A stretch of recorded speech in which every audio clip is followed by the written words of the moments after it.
Hello, everyone. Welcome to today's event celebrating International Women's Day.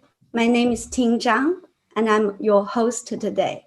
Today is an event ICANN is doing jointly with UK CWC and an organization which has been founded by my good friend Qing Yang, who herself is a successful women entrepreneur on her own rights, but she's also the brain power behind UKCWC. So I would like to invite Qing to say a few words about UKCWC before we start. Hi, team. Thank you.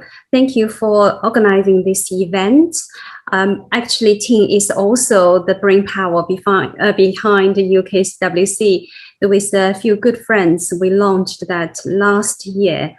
The idea is to support women in China, Chinese women in the UK. We support each other.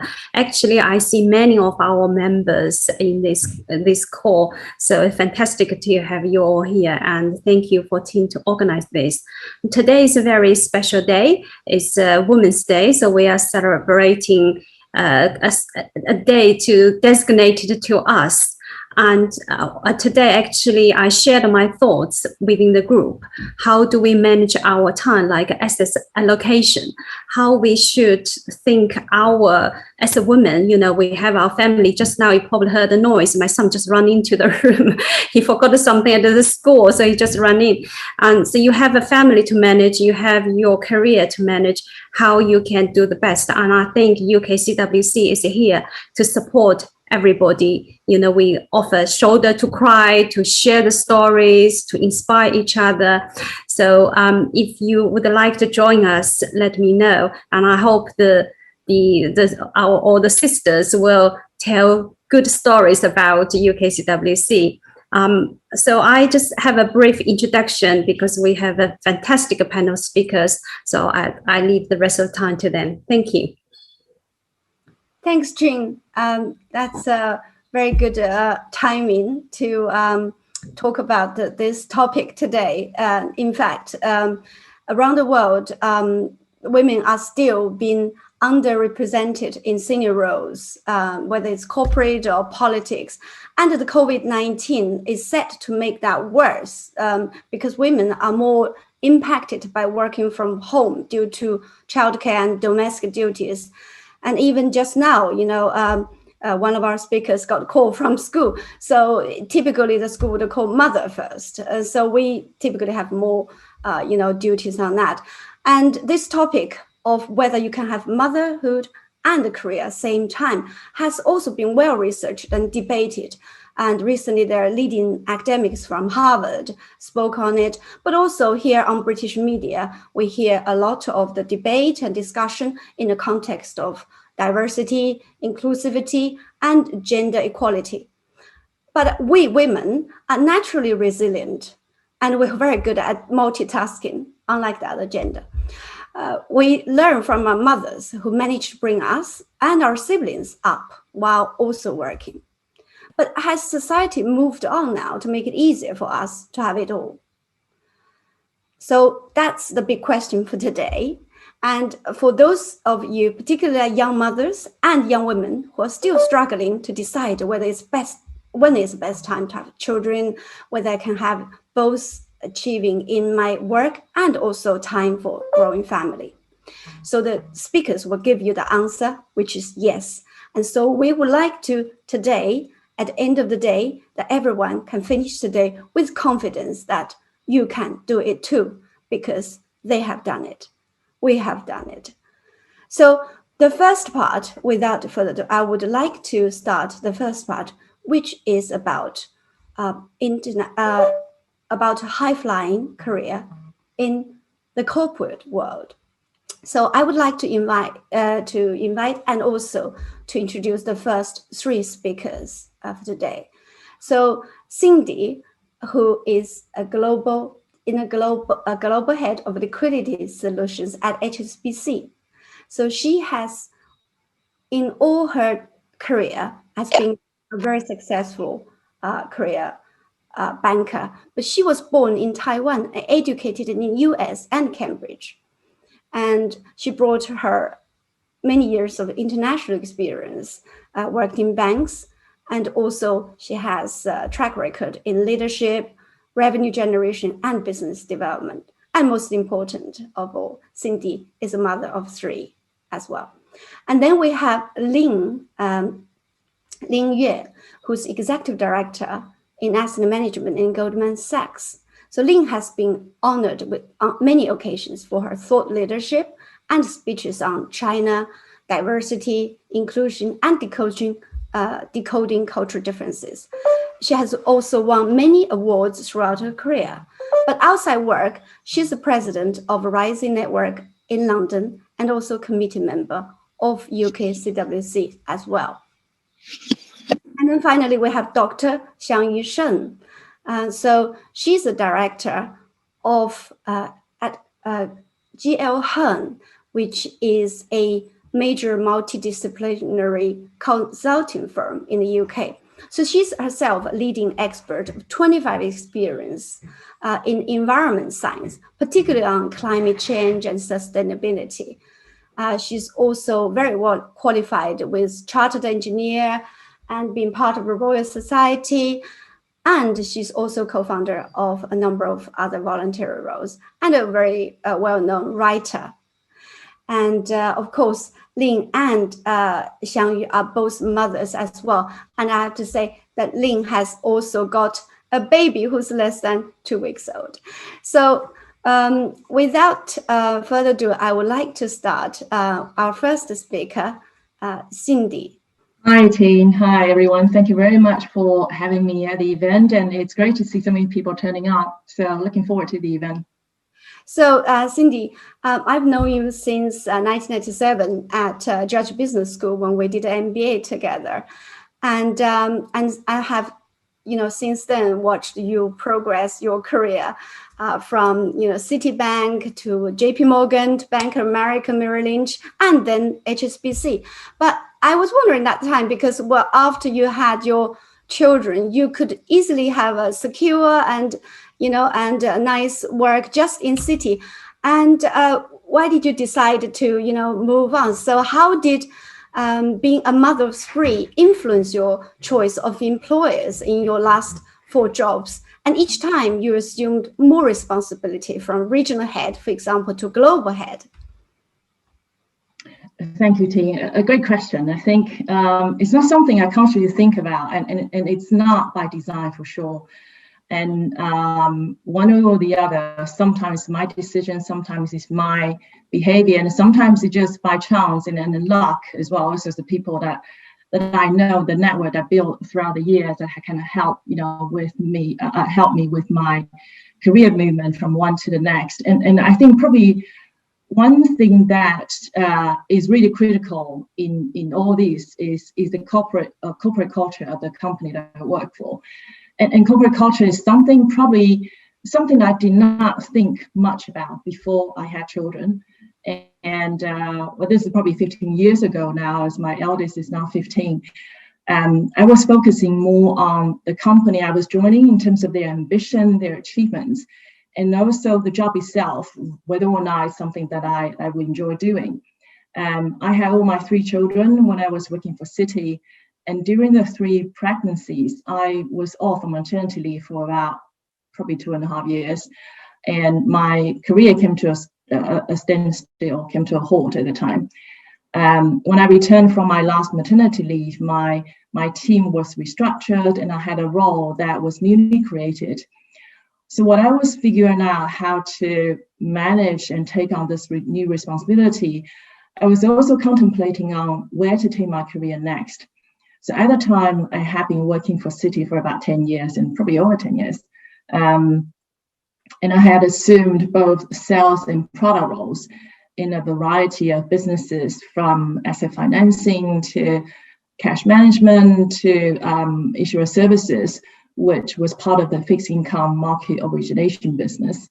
I was quite happy to continue staying with Citi. It's a great bank and one of the largest by market cap. So And also they offer a lot of different opportunities, and a lot of people move from geographies to roles, all within city.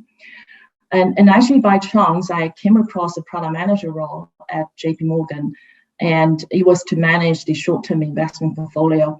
And I was interesting for them probably because I had experience from Citi, also another, almost equally sized, a large American bank.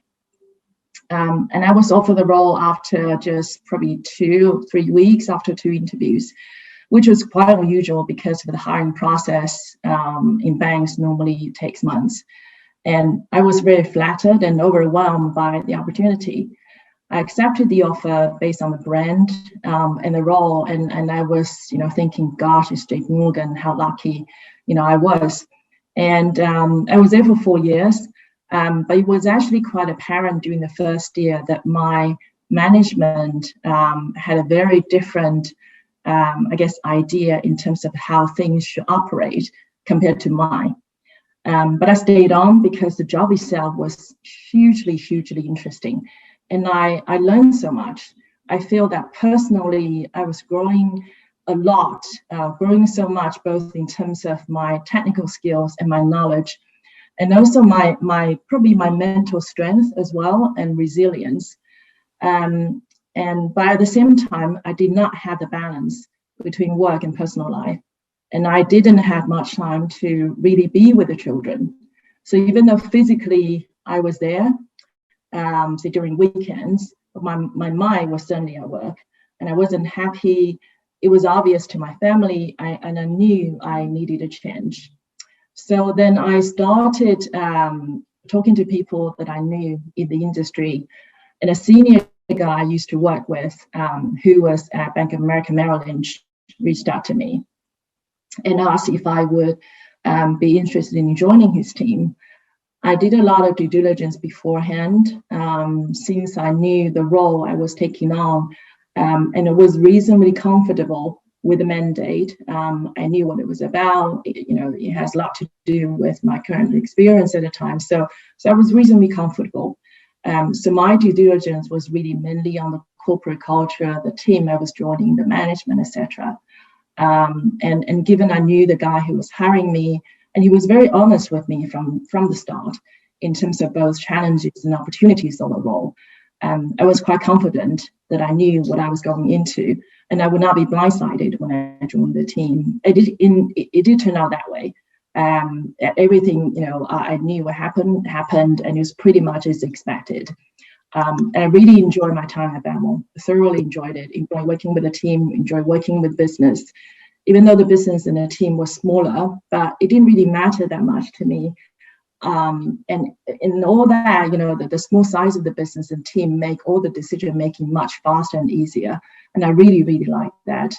And we were part of the equities business, and that also provided me with exposure to a different side of the bank that I didn't have exposure to before. And I covered both Europe and Asia, and had the opportunity to travel to Hong Kong, to Asia from time to time. And I often took the opportunity to combine business and personal trips and go back to Taiwan to visit my family. It was working out really, really well for me. I was at BAML for about maybe 3 years, and out of the blue, I was contacted by HSBC about a global role.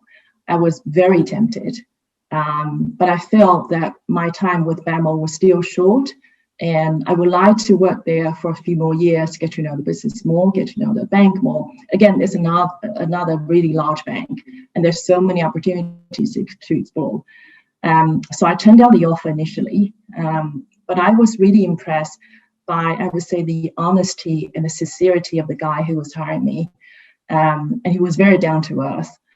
I pondered on the opportunity for a very, very long time. I talked to so many people who used to work for the bank, and some people who still are. Tim, you might remember, even we still talked about it when I was thinking about the decision whether to go, to stay. I really, really struggled to make the right call. I wasn't the right call, but to even make a call. Again, the corporate culture, the team, the management was far more important for me than actually the role itself. I wanted the balance between work and life to continue. Eventually, I was really comforted by the very positive feedback about the culture of the bank and the strong ethics standard. So I accepted the offer. And HSBC is very good with flexible working. And even before the pandemic, many people, including myself, was working from home 1 day a week, some people 2 days a week. So even though the workload is heavier, I still am able to spend time with the kids and the family. So I do think to strike a good balance between work and life, you need strong support from your employer and the management. And I'm really fortunate that I have this.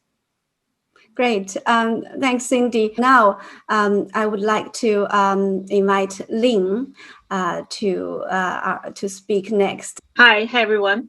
Good afternoon. Great. So thank you, Lynn, for coming. I know you have only given birth about 2 weeks. So you are still in a traditional, almost like a 坐月子 time. So really appreciate you coming to us. And we totally understand you can't be showing be on the camera.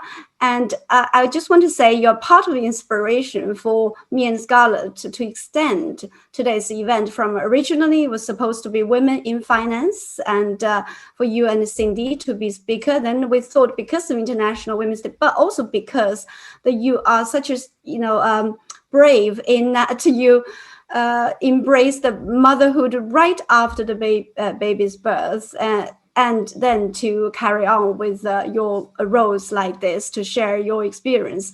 So it shows that you can have it all. So how do you manage, particularly progress in a senior investment banking career, while also maintain your roles at Rising Network and UKCWC and others, at the same time having young children? Thank you for that kind introduction. I would say a lot of it is not planned very well. Certainly, I didn't expect that 2 times my maternity leave was the day that I gave birth. So that was not planned. And I think nature has its own plan that overrides mine.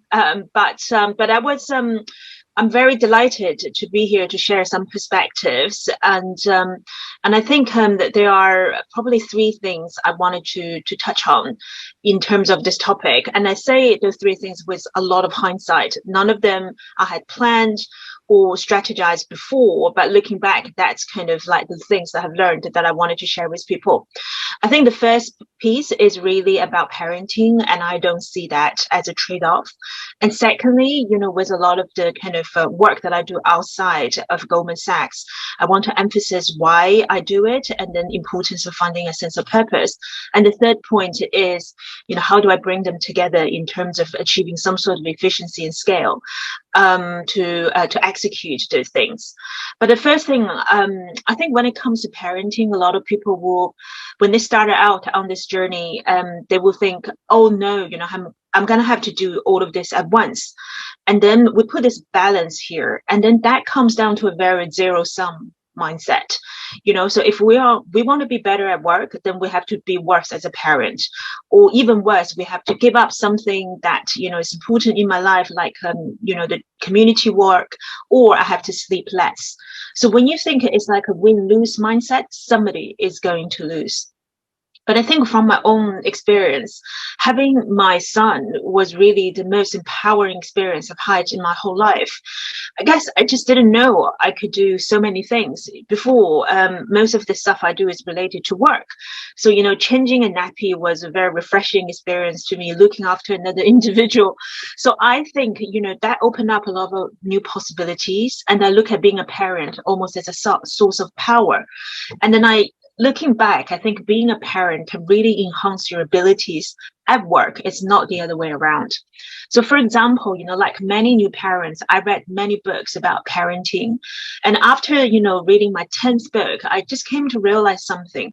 All of these books are effectively talking about one important message, that is to having empathy for your children, to see things from their perspectives first, then having some strategies to influence them. You can't yell at them, you can't tell them just to obey because you're the parent, at least not anymore. So, one day I was thinking about the things I need to do at work and some of the situations I need to exert certain influence, then I realize, I have to also start with understanding other person's perspectives. I have to understand, where they came from. And ultimately, being today's leader is no longer about dominance anymore. It is about influencing. It is about empathy. So there is a huge connection between being a leader at work and being a leader at home. And frankly, I think if you have the ability to get through to young children, which is something I'm still trying to work out, by the way, then you can get through to anyone at work. So when we talk about being authentic at work, a key is about bringing the holistic you to work. So, I used to put myself into different components. This is the work me, this is the family me.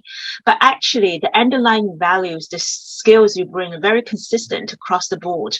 So, as Ting mentioned, that I talk a lot about diversity, inclusion, but it's not about diversity. It is about personal growth. It is about leadership. It's about that sense of belonging. And I bring all of the aspects of perspectives to all of my life. So I would say it's not a trade-off where your life is a big pie that you have to, if one slice gets bigger, the other slice has to get smaller. Parenting is a huge personal growth opportunity that your pie actually gets bigger on its own. So that's the first point about it's not a trade-off. And the second point I want to just highlight is this kind of sense of purpose. And I think, as Cindy mentioned, that many people think your career is just like a straight line trajectory. And that's exactly what I thought, especially, my progression happened very fast. My promotion happened very fast. So it's very natural for me to expect what happens next. But then I also came to realize, like many people who came from China, that UK, the market is much more static. It's much more mature. So for you to get to the next level, a lot of the times there needs to be a commercial platforms. And that platform is not happening as quickly as in China.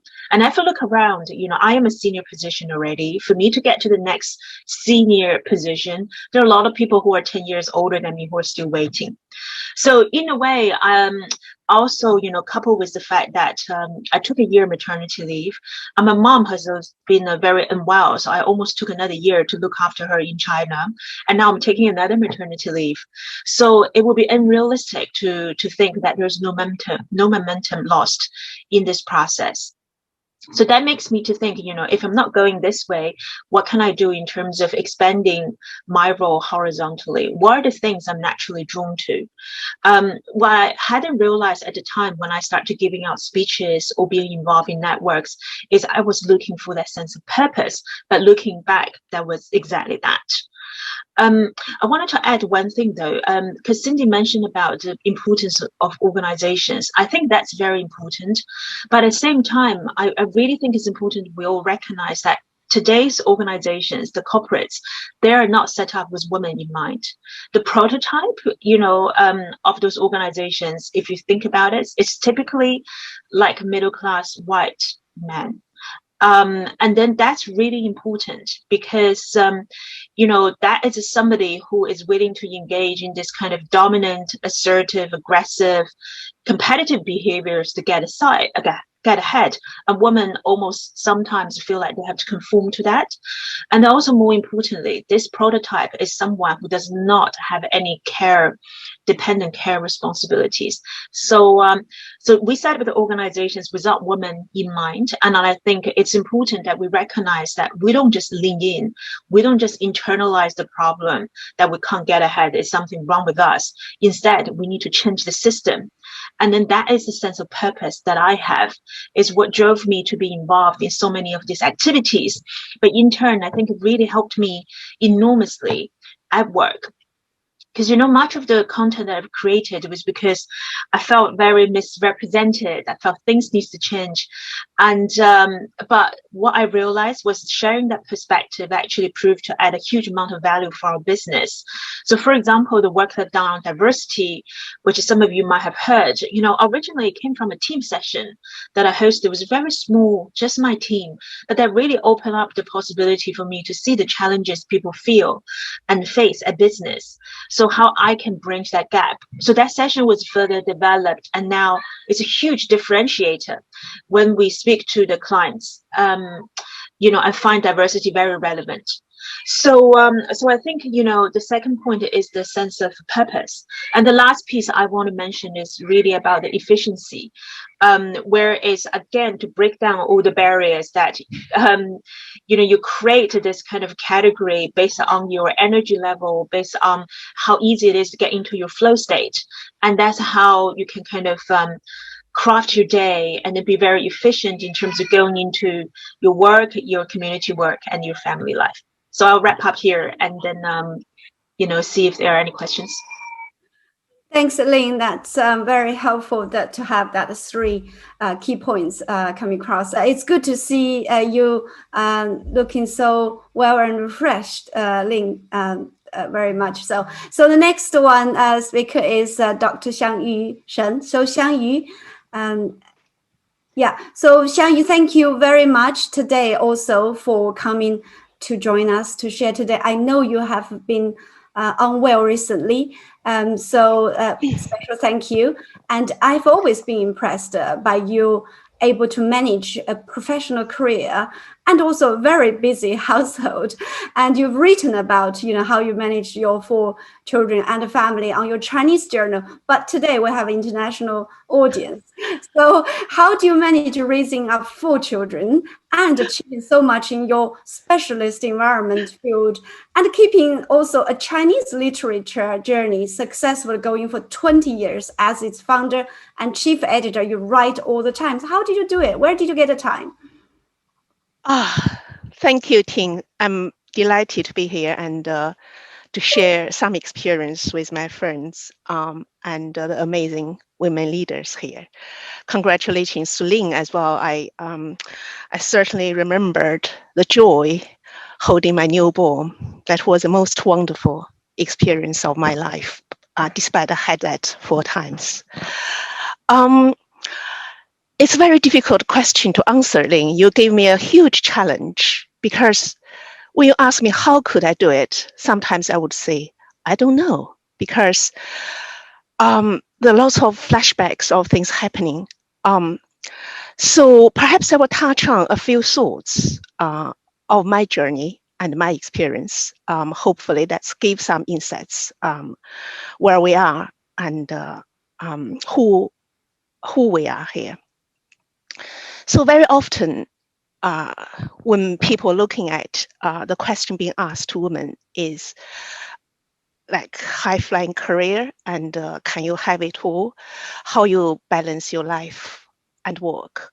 This is almost a classic question being asked to all the ladies out there. However, very rarely that was asked to a man. So that's almost beg a question. Do we really ask the right question? So could we ask how the society and the system, corporate culture, and so on, to be able to support women to have a fulfilled career as well as a happy family life? Should we ask that rather than ask the woman how you hold this up all together? So in terms of my work, I work in a very highly probably technical world, involves lots of science, data, physics, and so on. However, I was very passionate about what I do. I was always fascinated by the natural world. So for me, there is no question at all I would give up my work when I had children. So that's not a question come across my mind. Because I believe climate crisis as well as currently the environmental damage are the largest challenge we're facing in this generation and beyond. So I have that drive. I would like to make a difference in this area. So I believe the purpose, what I do in that way. So I never thought to give up work.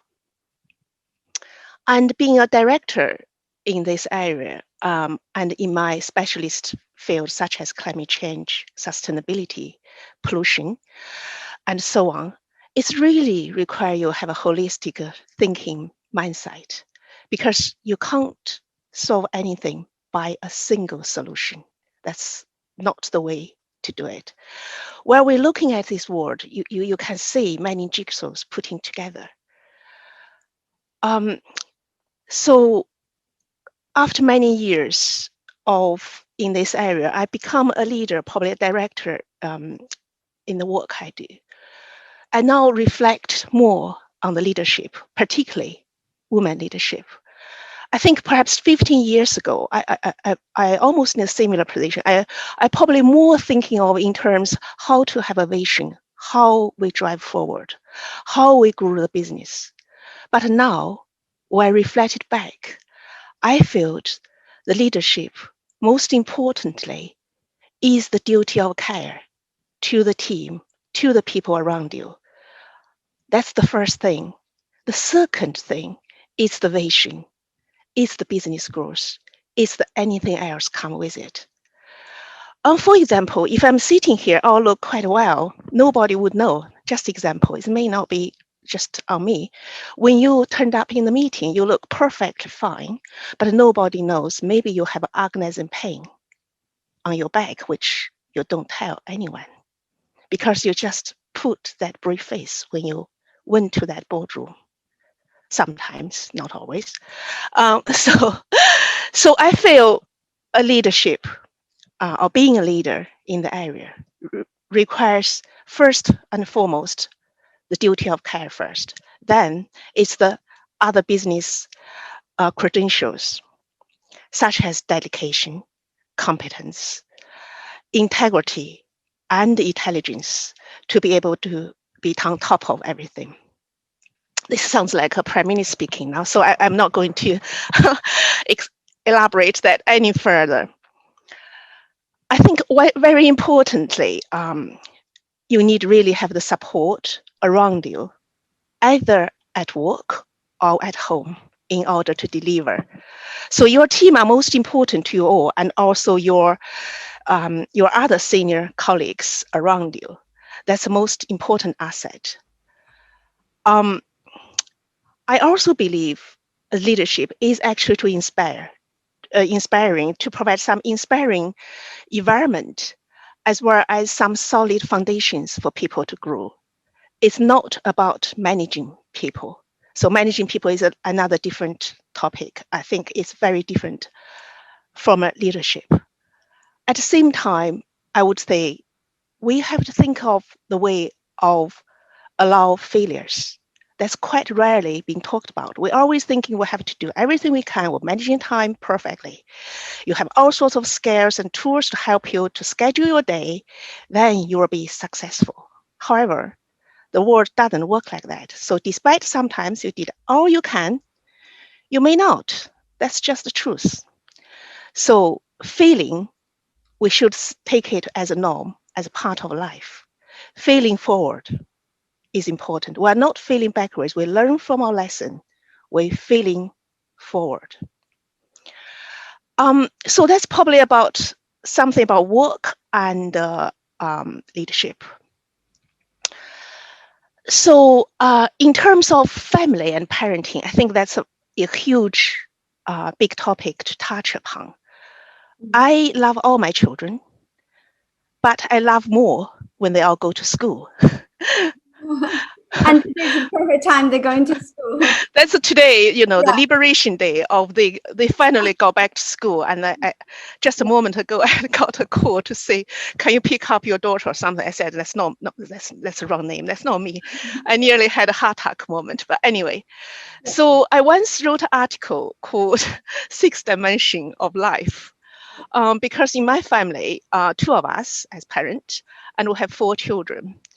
So we're seriously outnumbered. So our household is sort of organized chaos, if you can say that. Okay. So I think if you would be interested, you are welcome to read some of the stories I wrote. So I guess it's not our purpose here talking about parenting today. Yeah. However, I think we really need to ask ourselves, what do you really want? Do you want to be a gardener or carpenter to bring up your children? Everybody has its own choice. It's the choice you would like to make. That's probably shaping your family life as well. I would probably like to think we have to take in our work and family life as a whole, because that's part of us. Everything is part of us. I very much resonate what Lynn just mentioned. It's not like a big pie. You take this big slice and then you got a slice smaller to the other pie.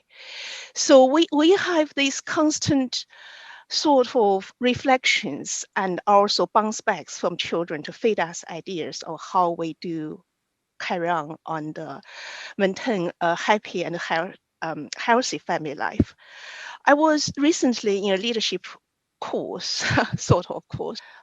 One of the question was asked was, you write all the people support you, you write all the people believe in you. When you think of that question, children are the people believe in you most. Okay, just leave that. I touched on the question Tim just asked about literature journal, why I keep on for 20 years. Because I believe literature allows us to be a more open-minded person, read other people's perspectives, philosophies, and beliefs can allow us to understand more of and accepting different ideas. So Cambridge is very rich in intellectual debates. Many people come here and treasured the experience here in your life. So our Chinese journal, founded in 2001, we just celebrated 20 years of anniversary being existence, is really to provide that platform to share, to inspire, to empower ourselves, as well as enlightening the like-minded people. So during this journey, obviously, we have met many talented, amazing writers. They are not professional writers. Their profession can be engineer, science. They do high end of AI, technology. They do everything, but they are all human beings. So life experience is worth to share, is worth to be written, is worth to be passed on. Yes, thank you very much, Xiang Yun. I would now hand over to Scarlett Luo. Thank you, Ting, and the three speakers for just sharing your stories. I feel very inspired after hearing them. For someone like myself hasn't started the motherhood journey, that certainly provides me so much food for thought. So very grateful for that, and I'm sure the audience will agree with me on that. And now I am moving on to the second part of this event, where we will be featuring two talented female entrepreneurs who not only established their own businesses running, day-to-day operation of business, but who are also mothers. And how do they do that? Because running business and working in a corporate environment are two different things. So I believe this section will be very interesting for people who are thinking of maybe start a journey as entrepreneur. So my first speaker is Sally Ip. Sally is originally from Hong Kong, and she is the founder of a UK leading luxury and property PR and communication agency called 11K Consulting. And Sally had over 16 years of experience and an amazing record of delivering award-winning campaigns for many companies in China, Asia, and also all over the world. At the same time, she's also the co-founder of the Chinese Moms in Business Club. And the mission of this club is to empower and inspire Chinese moms in the business world to reach their full potential. And my second speaker, you probably all very familiar, is our very own Ting Zhang, who is the founder and CEO of Crayfish and also the founder of ICANN. And Ting is known for her expertise of UK and China trade area, and she has over 25 years experience in international business and investment.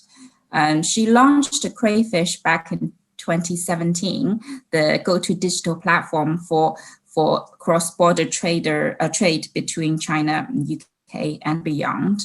And at the same time, she's also the vice chair of UK-China Tech Forum, and also an advisor to the UKWC. So Ting actively contribute her knowledge and time to help build a stronger UK and China community. Okay, so I'm going to start with my first speaker, who is Sally. My question for you is, like, I know you running a business, but you also manage to dedicate one day of your week to childcare. So what is your secret to not only running successful business, but also dedicate certain time of your week to childcare? Any tips on how you maintain the balance and keep all parts moving smoothly? Over to you, Sally. Yeah, thank you. Thanks so much, Scarlett, for having me. And thank you so much, everyone, for joining us. I know there are so many events going on and you chose to listen to us. So you must make sure we deliver. So I'm very happy to be invited to speak today with a lot of amazing women. And I'm totally inspired by the previous 3 speakers, which covered a lot already. I think I will just tell you my personal experience, and please don't compare yourself with anyone's experience because you live your own life. So I'm just really sharing from my own perspective. It's actually my secret that I don't work on Friday. I don't tell my clients that I haven't been working on Fridays. So basically, since I had my first son 4.5 years ago, I decided to take Friday off until now. Now I have 2 boys, 4.5 and 1.5. I actually really enjoy taking my Friday off. For me, it's like dating with my boys because I have such intensive days, Monday, Tuesday, Wednesday, Thursday, like bang, bang, bang, bang, and working really nonstop. So I think my point here is really back to some of the speakers that really think hard what you want in your life. For me, my 2 boys are very, very much wanted babies. I actually gone through many IVFs to have my babies, so I know that they are so wanted babies, and it doesn't make sense that you just give birth and then don't look after them. And then my business is also because of this reason. It's still me, it's still my life. So how do I actually try to balance work and life? Is that actually encouraged me to start my first business with a business partner, which did not work out. So I had my first business with a business partner before I had my first boy. But then it actually gave me the flexibility to have both the job I really love and also the 2 boys I really love as well. So I think everyone is different. You have different priorities at different stages of life. So it's really to try to understand what you want. And also, like other speakers say, you don't need to feel that you have to achieve everything at one go. You have different priorities at different stages of life. So why now, as my 2 boys are a bit older, then I work harder. When my babies are younger, then I dedicate more time with them. So I think my messaging here is the plan your life according to what you want. There's no right or wrong. If you struggle, do talk to other moms because there are so many people who have done that. You're not the first one. And people are so actually happy to share their experience as well. So therefore, I then set up Chinese Moms in Business Club, which is more a support group to support each other. Because I think there's so many wisdom that we can learn and share with each other. I hope I answer your question. Yeah, thank you so much, Sally. And I absolutely agree with you that like we shouldn't really compare exactly ourselves to because everyone has very different life circumstances. And like also I loved that your advice on just ask for help when you need, don't have to suffer in silence on your own. Thank you so much. And then now I'm going to move on to Ting. We all know Ting has funded multiple business in her career journey. And Ting, as an entrepreneur, you know, I think 2 main business you funded and also I Can at the same time. Could you share with us how motherhood has impacted on your decisions in your entrepreneur journey from when you established your first business as a new mother to the crayfish when you now have teenager children? Over to you. Yes, sure. Thank you, Scarlett. Actually, I never meant to become an entrepreneur when I started my career in the UK, because I was already working in China, managing a team of 20, and did really well at the time, so that I could fund myself to come to study for MBA at Georgia Business School in Cambridge, 1997.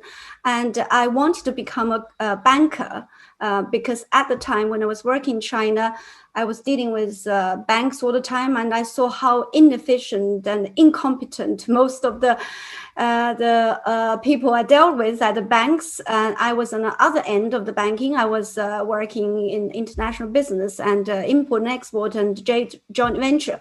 So I was borrowing money from the bank, and I could see that most of the Chinese banks had almost zero risk control and analysis at the time. So I wanted to devote myself to help changing Chinese banking system. So I came to UK, did my MBA, and started my career as I wanted in a Standard Chartered in London as the only Chinese mainlander in 1,000 people workforce. But like many things in life, things do not always happen as planned. So I had my first child, and with my husband starting a family. In the meantime, the bank had a restructuring. So I had the choice to either move to Singapore, where my department has moved to the global product development team, or change to another job, which sounds so boring, just like risk modeling. I did not really like doing any modeling, and or quit or leave. So I decided to take the opportunity to leave, and with the package I negotiated with the bank, because I did not have the right work there anymore, and being on maternity leave, you have those kind of privileges. So I gave myself a cushion, and I said to my husband, I will try to find a job in Cambridge. If not, I'll just set up my own business and to try for 2 years. If I can't get any things going on, I would just go to find any job. And I had lunch with my boss, previous boss at the time, Standard Chartered, who's herself a really inspirational woman. And it comes to the point some of the previous speakers mentioned. I think we women inspire each other and help each other. And that is really important at several stages of my own career. So she was already in her just 40s and much older than me at the time. She just had her first baby. And she decided to leave the bank and set up her own business. And she said to me, Ting, you should use your China card. You have a very good experience with China, and China is entering the WTO. Perfect time for you to try that. So I started having my own consultancy, working from home, when most people at those days are not really knowing what is working from home. But it worked perfectly for me, because I was able to having my baby looked after downstairs by a visiting scholar, by the way, who's very highly educated from China, and spoke to my daughter in Chinese, maintaining her sort of listening in Chinese, and while I was upstairs and trying to develop a business. Luckily, within 6 months, I landed two very good clients who were both listed in London Stock Exchange, and tech companies who wanted my expertise to help them develop China. And so that just went on for 15, 16 years. And during those period, I was really lucky that I could balance developing the business and also looking after my kids, being my own boss, which means I could take holiday anytime I want. But in the meantime, I can catch up work at night and weekends if I need to. And good thing also, when the children were little, I used to travel to China, deposit them with my mom, and I went around the country to travel on business. So that really worked very well for my first business. But then, of course, there were also times that I was really struggling and it's stressful. When I had my second child, I was already running my business, of course. So I remember very clearly, I was talking to a client, I was breastfeeding my second baby. Same time, of course, the client did not know that I was breastfeeding my baby, but it happens because I had to keep the business going. And I also missed my daughter's birthday. I was due to board a flight from Hong Kong for my younger daughter's, I think, 8th birthday. And then I got a call from a client to say, Ting, you have to come to Beijing.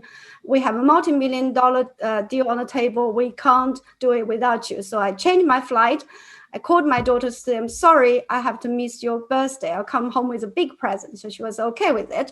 Although at 8 years, I dig out a video the other day, she was singing a song to say, 妈妈要去开会. So she was singing like she understood all the time that I was busy with work. And but now my children has grown up. I mean, my older one's an adult now. She's 20, and the younger one just turned 17 this last week. And so the attention to the kids actually are different. Can't say less, because they're different. You're more about their mental health, how they view themselves, their confidence about them compared to when they're little. It's very different. And so, but with them older, I was able to set up my second business, Crayfish, because I want to leave a legacy, to have a business that's scalable, but also benefit many others.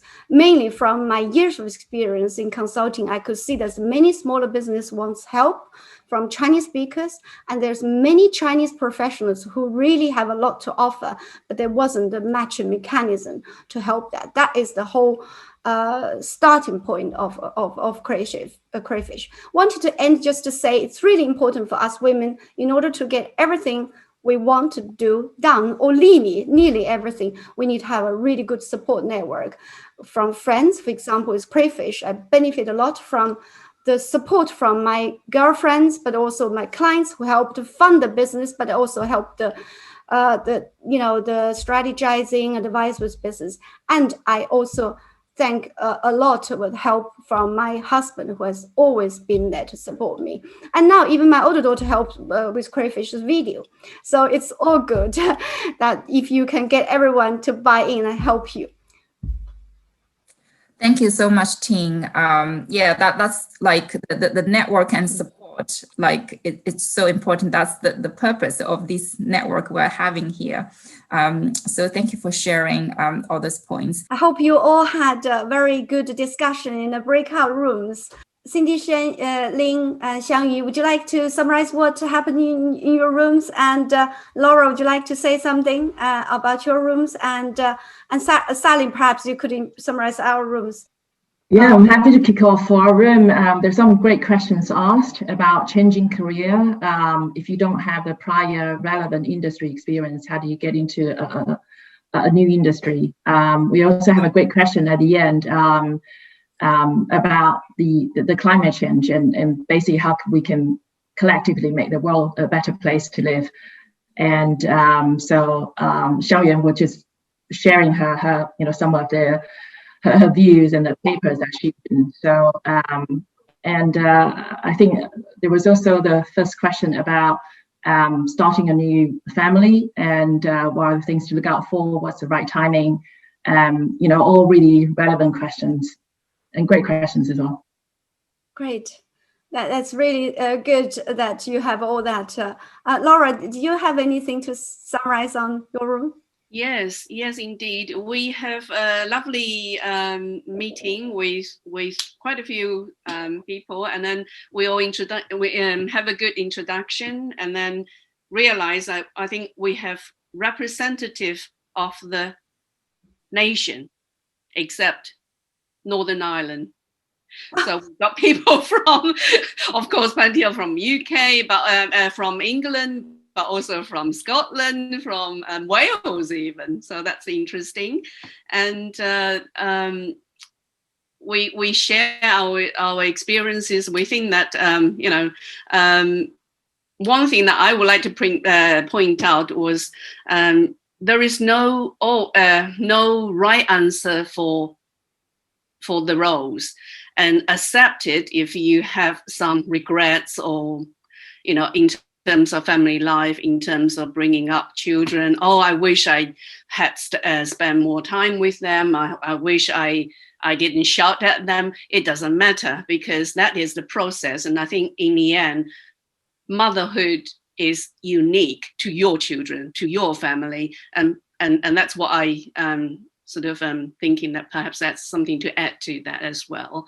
You know, of course, they are all very inspirational stories out there, but don't beat yourself up because you haven't done that. So it's okay. It's fine. Give yourself a pat on the back. It's important as well. And I think we also, Jane did the wonderful introduction about crayfish and UKCWC, which is a wonderful, both wonderful organizations, and you know, that's what we like to create. Community that women can support each other, empower, include, and thrive in many ways. Thanks, Laura. That is really good to hear, to say, you know, pat everyone's shoulder to say well done to everyone, and we should celebrate today. And just finally, anything in our room, Scarlett and Sally want to say something quickly? So in our room, we have a few good questions by men and women. So from how do you teach Mandarin to your children when you have a foreign husband in UK? From when should, is there a good answer or timeline to go back to work? We say there's actually no answer, no one size fits all, and each child is very different. And then we also talk about, yes, sorry, my brain suddenly goes blank. Scarlett, do you have anything to add? I think that's mostly the questions from our side. On mute, sorry. Yeah, I think you've covered the two Yes. Yeah. topics that we discussed. I would like to just thank you again to our speakers today, to Cindy, Lynn, Xiangyu, Sally, and also for Scarlett to moderate session. And I hope to see you all soon, and you have a very good day today and celebrate family and your career. And thank you very, very much. Thanks, everyone.